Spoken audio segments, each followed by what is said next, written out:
কৃষকগুলা কই আপনারা শুধু আলু আবাদ করেন। আলু 6 কেজি আলু কিনে নিয়ে এলাম 100 টাকা দিয়ে। আর এই বেগুন যার নাই কোনো গুণ, হ্যাঁ, এই বেগুন 80 টাকা কেজি। কৃষকগুলো আপনারা এই বেগুন আবাদ করতে পারেন না, পটল আবাদ করতে পারেন না, তারপরে ধন দল এগুলো আবাদ করতে পারেন না, হ্যাঁ, এগুলো আবাদ করবেন 80 টাকা 100 টাকা কেজি। ঢাকা শহরে 100 টাকা কেজি কিনে নিয়ে এলাম।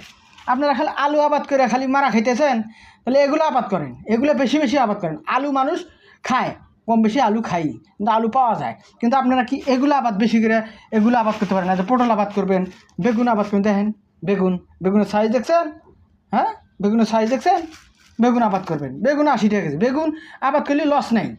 মনে করেন 20 টাকা যদি খরচ হয়, আপনি 30 টাকা 40 টাকা অনায়াসে বেচতে পারবেন। তাহলে আমরা মনে করেন 100 টাকা কেজি খাইতে পারবো ঢাকা শহরে। কথা বোঝেন নাই? এখন থেকে যে বেগুন আবাদ করবেন, কয়ে দিলাম, বেগুন আবাদ করবেন, পটল আবাদ করবেন, ধুন্দুল আবাদ করবেন। ঠিক আছে? সবাই ভালো থাকবেন, ভিডিওটা শেয়ার করবেন যাতে কৃষকদের নজরে পড়ে।